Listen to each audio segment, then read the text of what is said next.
Assalamualaikum warahmatullahi wabarakatuh.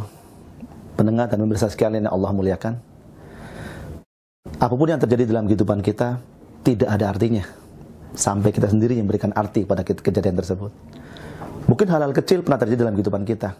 Sayangnya kita memberikan arti kecil pada apa yang kita pernah alami dalam kehidupan kita.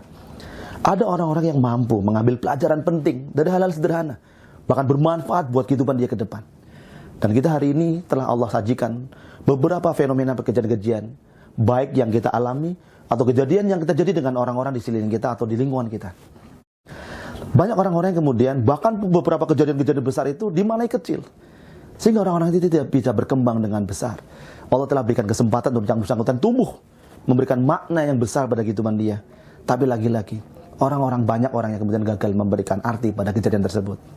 Saat ini kita mendapatkan kesempatan.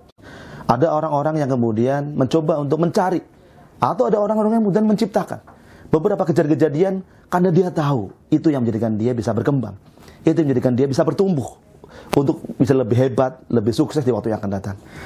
Dalam momentum tertentu, kejadian itu akan memberikan pada kita stimulan-stimulan apa? Ada orang yang memaknai itu pada skala kelas yang paling sederhana tentang hal-hal yang sifatnya duniawi, sehingga dia hanya terjebak untuk melihat apakah ada peluang ekonomi atau tidak dalam setiap kejadian. Ada orang-orang hebat yang menemukan dari setiap kejadian itu sebuah hal-hal yang luar biasa. Dia menembus ruang-ruang batas keduniaan. Orang-orang ini adalah orang-orang yang mampu mencari perhatian langit. Hari ini, atau mungkin waktu yang akan datang, Allah hadirkan beberapa kejadian-kejadian bencana di sekeliling kita. Mungkin itu bencana alam, banjir misalnya, atau gempa, atau angin ribut, atau tempat yang lain. Di sebuah sudut yang lain, di sebuah negeri yang lain, Allah hadirkan kejadian-kejadian tragedi kemanusiaan.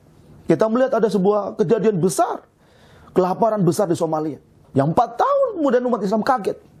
Ada kejadian berikutnya, Suriah yang kemudian acak-acakan luar biasa, semakin tidak jelas nasibnya. Palestina, Gaza yang juga tidak pernah selesai masalahnya. Dan 2012 yang lalu, tatkala kemudian orang tahu belakangan bahwa hampir 30 tahun lebih ada sebuah komunitas bernama Rohingya di Myanmar yang telah terzolimi. Dulu orang berpikir, apa maknanya kejadian ini bagi kehidupan kita? Ada orang berpikir, ngapain bantu-bantu tempat yang jauh? Atau di sini juga banyak yang susah. Mungkin beberapa orang mengatakan itu benar. Tapi pertanyaannya adalah, ini bukan masalah jauh atau dekat. Ini masalah sisi kemanusiaan kita. Sebermakna apa kejadian itu pada kehidupan kita? Kalau ada orang boleh memilih tidak peduli sama sekali. Tapi apa manfaatnya buat kehidupannya? Bagaimana dengan mereka-mereka yang memilih peduli? Jauh-jauh dia relakan untuk membantu. Dia sisihkan dari hartanya. Dia relakan setiap saat untuk meminta kepada Allah doa-doanya. Dia kemudian ajak orang di kelilingnya untuk membantu. Peduli. Yang paling penting dia telah memberikan makna kejadian itu pada kehidupannya. Dia telah menjadi orang lebih berguna. Dia telah menjadi orang-orang yang bertanggung jawab. Dia menjadi orang-orang yang mampu memberikan kebahagiaan pada saudaranya sama muslim. Setelah 2012 orang masih berpikir bahwa itu jauh di negeri sana. Di 2015 Allah hadirkan, dekatkan saudara kita Rohingya hadir di Serambi negeri ini, di Aceh. Persis seperti 1400 tahun yang lalu. Saat Rasulullah dan para sahabatnya terzolimi di Makkah, diintimidasi, diserang, ditakut-takuti, sampai Rasulullah hanya memutuskan hijrah ke Madinah. Yang hebat hari itu adalah Rasulullah disambut oleh orang-orang muslim di Madinah dengan senyuman. Mereka berikan apa yang mereka miliki. Saat rumah mereka ditinggalkan, mereka berikan rumah. Saat harta mereka tinggalkan, mereka berikan harta. Dan ini yang luar biasa. Allah muliakan mereka dalam surat Al-Hasyr. Bismillahirrahmanirrahim. Walladzina tabawwa'u ad-dara wal iman min qablihim yuhibbuna man hajara ilaihim wa la yajiduna fi sudurihim hajatan mimma utu wa yusiruna 'ala anfusihim walau kana bihim khasasah. Dan orang-orang yang lebih tinggal di sebuah tempat karena iman, mereka mencintai saudara-saudara yang hijrah ke tempat mereka. Bahkan tidak ada sama sekali dalam hati mereka kepentingan, kemauan untuk memanfaatkan, tidak ada. Mereka ikhlaskan apa yang mereka berikan. Bahkan yang luar biasa adalah mereka berikan sesuatu, bahkan orang yang mereka bantu lebih bisa, lebih punya kemampuan ekonomi. Mereka lebih susah dari apa yang mereka bantukan. Allah muliakan orang-orang Ansor, waktu menerima orang-orang Muhajirin. Sebagaimana Allah muliakan orang Muhajirin, mereka menyelamatkan iman mereka untuk pindah ke tempat yang lain. Dan yang terjadi pada hari ini adalah tatkala kemudian orang-orang Muhajirin dari Rohingya datang ke negeri ini, apa yang akan kita sikapi? Bagaimana kita memberikan respon kepada kejadian ini? Beberapa orang mengatakan itu juga bukan bangsa kita. Tapi demi Allah, Orang-orang yang tersambung hatinya ke langit. Orang-orang yang pikirnya tersambung dengan kehidupan langit, kehidupan setelah kematian. Dia akan datang ke sana. Dia akan mengangkat tangannya minta pada Allah supaya mereka dimuliakan, mereka diselamatkan.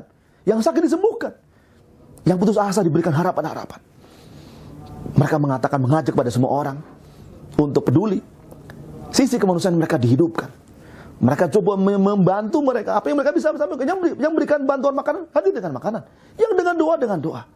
Tapi yang luar biasa adalah ada orang-orang hebat yang datang 24 jam membantu mereka. Inilah orang-orang mulia yang kita sebutkan. Orang-orang yang memilih bermanfaat kepada lingkungannya, kepada orang-orang sesama manusia. Dan yang luar biasa hari ini adalah orang-orang ini nyata. Dia kemudian berikutnya kita bisa memberikan sebuah testimoni bagaimana kemudian keberkahan itu hadir bersama dengan apa yang mereka berikan, apa yang mereka pedulikan, apa yang mereka telah berikan kepada orang lain. Pendengar dan pemirsa yang Allah muliakan. Saat kemudian orang-orang Ansor ini menerima orang Muhajirin, persis seperti hari ini kita menerima. Kalau dulu kita bersusah payah untuk hadir ke Rohingya, kita hadir ke Palestina, kita hadir ke Somalia. Hari ini Allah hadirkan ke tempat kita. Allah hadirkan dekat di Serabi negeri ini. Maka insya Allah kita akan berikan program seperti apa yang kita inginkan. Program apa yang kita bisa bantu kepada mereka. Maka minimal yang pertama kita sampaikan. 2 program yang menunjukkan bahwa kita punya kemampuan memberikan cara kita memuliakan saudara kita dari orang-orang Muhajirin yang datang dari Rohingya. Atau yang pertama adalah at'amahu min ju' wa amanahu min khauf. Memberikan makan kepada orang yang kelaparan dan memberikan rasa aman kepada orang yang ketakutan. Makan sudah kita berikan. Kita bisa memberikan makanan. Apa susahnya kita menyisihkan harta kita? Toh kita tidak ada orang yang bersedekah kemudian miskin. Tidak ada orang yang peduli kemudian hidupnya sengsara. Yang adalah orang-orang yang merasakan sebuah keberkahan dalam hidup setelah mereka peduli. Orang-orang yang kemudian menemukan banyak solusi saat mereka peduli, di saat mereka mendapatkan banyak masalah dalam hidupnya. Maka orang-orang itu adalah orang-orang yang ditunggu oleh Allah. Insya Allah. Assalamualaikum warahmatullahi wabarakatuh.